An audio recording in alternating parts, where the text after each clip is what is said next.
Just a few hours from now, Australia's security and counter-terror operations will be put under the spotlight in the second major hearings of the Bondi Royal Commission. It comes as the AFP and ASIO face intense scrutiny over counter-terrorism mistakes that allowed the gunmen to move freely through known terror hotspots multiple times in the lead-up to the Bondi massacre.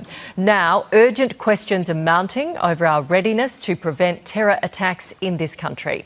For more, we're joined by Peter Maroney, former New South Wales Police detective and counter-terror investigator. Morning to you. Are we going to see a blame game between the AFP, New South Wales Police and ASIO? Oh, look, I'd hope not. We're all big enough to play in the same sandpit. We've been playing in the same sandpit now for 20, 30 years plus. Look, we're clearly going to find some intelligence failings and some information sharing failings. I think that's going to come to the surface.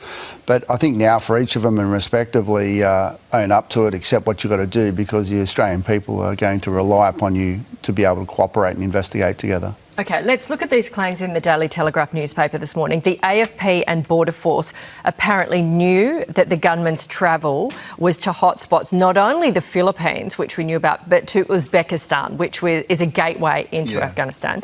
But they didn't share that, we are being told, with ASIO or New South Wales Police. How is that possible?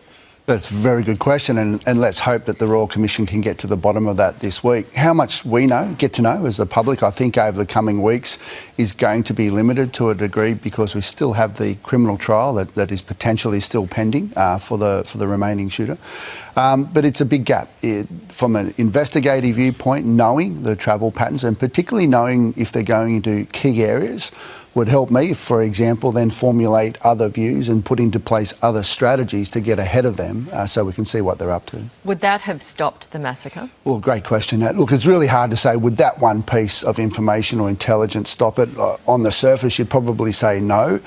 But knowing that they're going to those type of hotspots, then trying to understand why they're not there for leisurely travel, what that will do then is inform the investigating unit to look at or heighten their risk or their risk management around those individuals, and put in place a number of more strategies to actually then try to find out, well, why have they actually gone? Is there something sinister to this or is there not? Now, without knowing that, you can't do that. So historically, has AFP been more forthcoming with information like this? Yeah, look, there's arrangements. There's joint counter-terrorism teams scattered throughout Australia. There's a joint counter-terrorism team in every state and territory, has been since 2003, 2002. There's already information sharing, intelligence sharing arrangements in place with ASIO. For example, when we were in the police, we went through the proper intelligence rating requirements and giving our national security clearance. It's already there. So the question is now, why didn't it work? And that's going to be fundamental. Is this one horrible thing that slipped through the cracks, or has this changed since Bondi? It's another good question. Now, look, I think if you go 15 people have been killed, slaughtered on a beach, clearly there's a failing somewhere. Now we've got to understand why. Those people and those families deserve to know why, and so the tough questions have got to be asked. But just quickly, we're not waiting for the Royal Commission to change the way this works, are we? Has it changed now? I would like to think it has. I mean, the arrangements have been in place for 20 years. The question is now to work out why did it fail, and if it has. The New South Wales Police, I know, certainly commenced their own internal review shortly after Bondi, looking to amend those issues. OK, thanks, Peter. Here's Pleasure. Sheva.